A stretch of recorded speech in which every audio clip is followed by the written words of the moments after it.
Bonjour à tous, j'espère que vous allez bien. Je vous fais cette petite vidéo parce que je pensais à mon amie, une amie qui se reconnaîtra et qui se pose beaucoup de questions sur son couple et qui souhaite redivorcer et qui n'arrive pas à prendre la décision. Pourquoi elle n'arrive pas à prendre la décision? C'est vrai que sa situation est très inconfortable dans le sens où elle est avec quelqu'un qui est très bien et très respectueux, qui est encore amoureux et qui s'occupe très bien de ses enfants.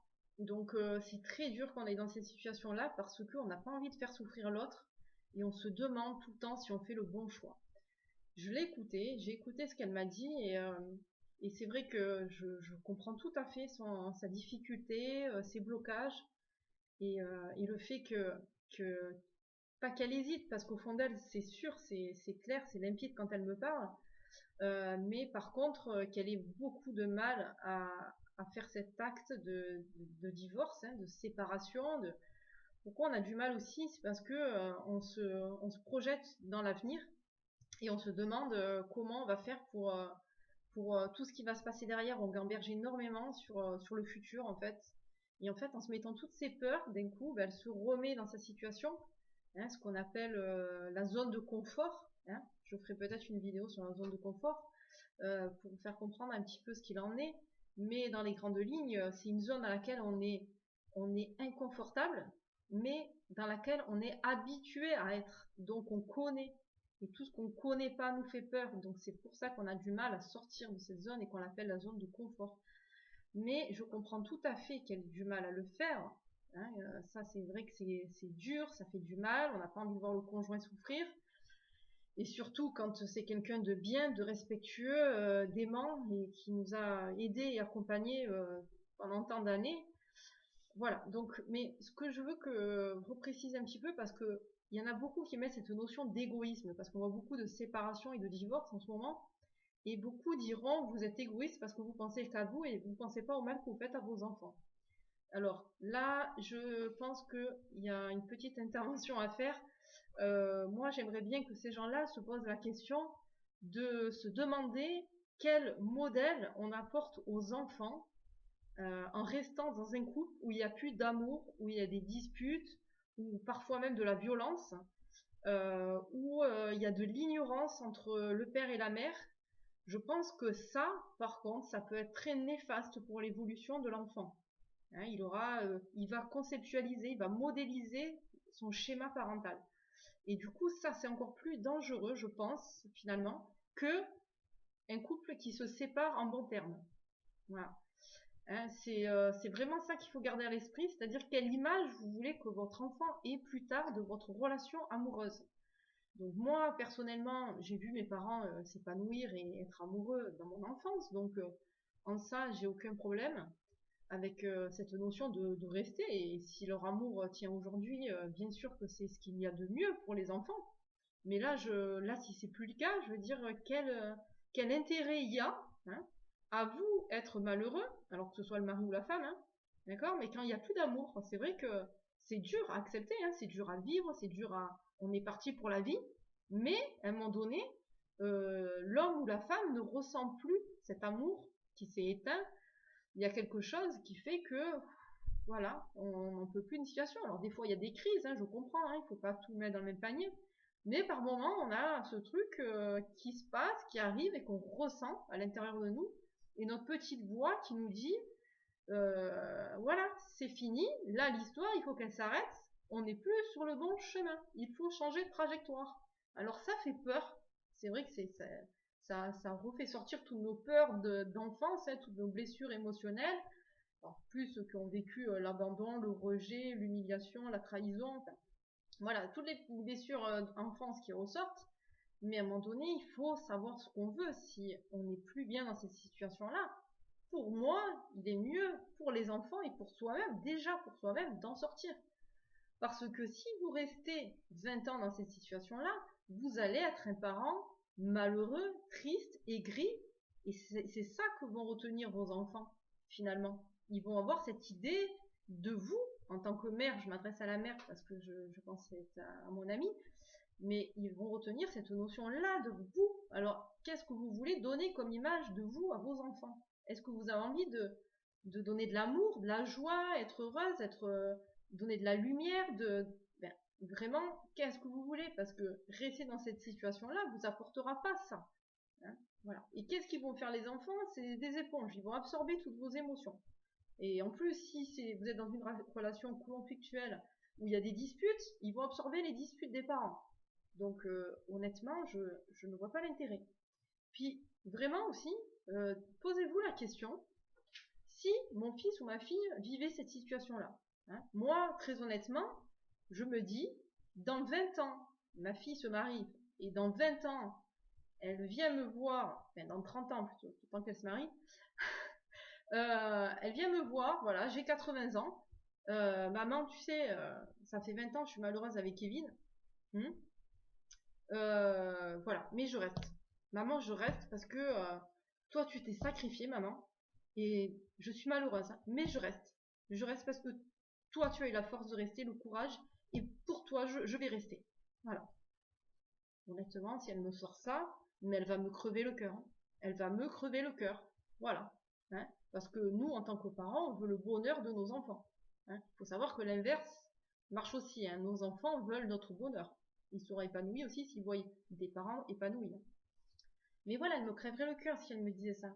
Maintenant, si elle vient me voir et qu'elle m'explique, maman, je me sépare de Kevin parce que j'ai tout essayé, voilà, ça ne marche pas, j'aspire à autre chose, je sens que notre histoire est terminée et je me donne cette chance de pouvoir être heureuse et de rencontrer peut-être une bonne personne.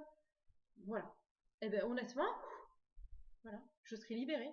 Je serai libérée parce que ça veut dire qu'elle croit en elle, qu'elle a confiance en la vie, qu'elle a traversé ce qu'elle devait traverser avec cette personne et qu'elle l'accepte. Elle est dans la résilience. Elle doit passer cette épreuve et qu'elle a la force de le faire. Voilà, moi, ça, je sais pas ce que vous en pensez, mais moi, voilà, ça, je préfère cette situation-là. Hein.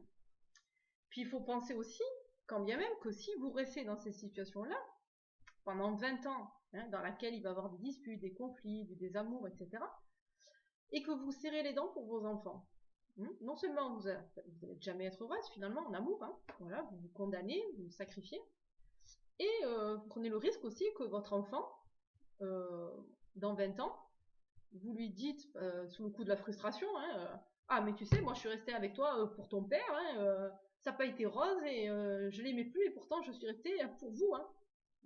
Qu'est-ce que va vous répondre votre enfant? Hein? Il risque de vous répondre, mais maman, moi, j'aurais été toi, je serais toi, je l'aurais quitté. Hein. Écoute, c'est ta vie, hein, tu es responsable de tes décisions. Hein, si tu n'étais pas heureuse, t'avais que partir. Hein.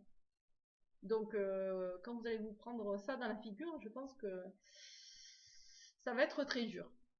Ça va être très dur.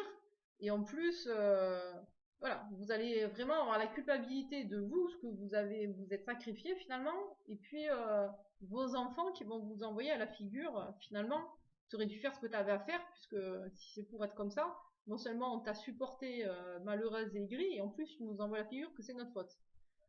Voilà. Donc, dans tous les cas, écoutez-vous. Voilà. Si vraiment vous ressentez que c'est la fin de l'histoire, faites-vous accompagner si vous avez du mal, mais ne restez pas dans cette souffrance. Voilà. C'est tout ce que je veux dire.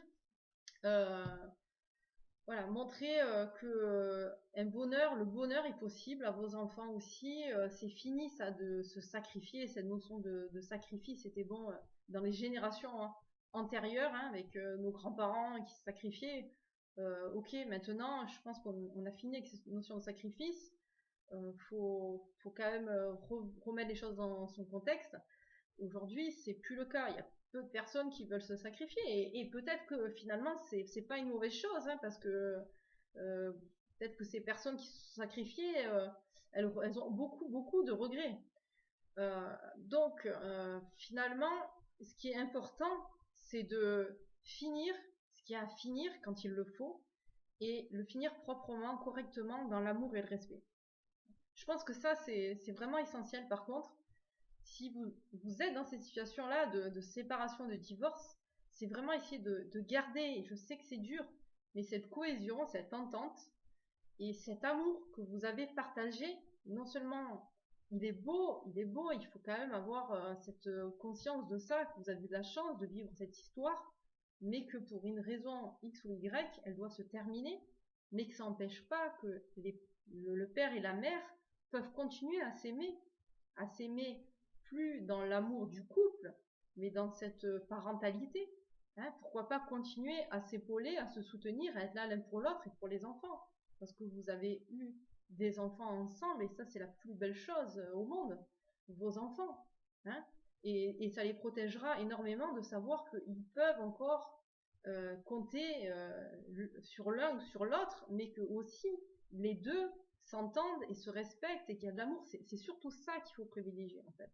Hein, parce que rester, s'il y a des conflits dans un couple, l'enfant sera malheureux. Se séparer d'un conflit, l'enfant, ça sera dur aussi pour lui.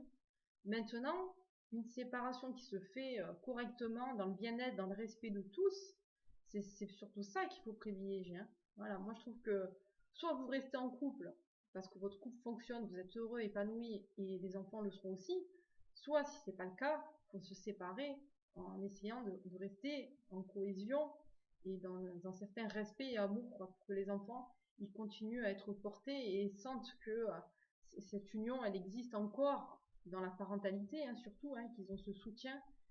Et, ça, c'est pour moi la notion essentielle. Parce que les enfants, euh, c'est bien d'avoir ces notions de protection. Et ils passent avant tout le monde. Hein. Je dis pas, faut penser d'abord à la femme ou à l'homme, et puis après les enfants, ils s'adaptent. C'est pas ça. C'est que vraiment, ce sont des éponges, et que eux, ce qu'ils ont besoin juste, c'est d'amour. Tout simplement. Ils ont besoin d'amour. Les conflits, la guerre, les disputes, les cris, tout ça, c'est pas pour eux, c'est pas pour eux, c'est pas pour eux. Ça.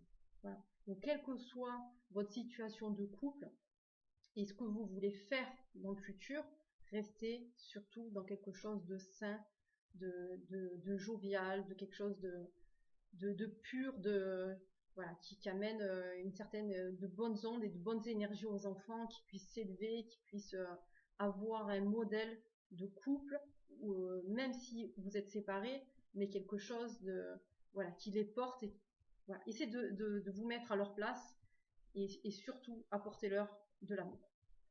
Voilà, j'en finis avec cette vidéo. Je vous remercie beaucoup. Passez une bonne journée et bon courage à ceux qui vivent des divorces, des séparations. Essayez de rester dans la paix. Évitez le conflit, s'il vous plaît. Ça n'arrange pas les problèmes, au contraire. Allez, bonne journée à vous. Bisous, à bientôt.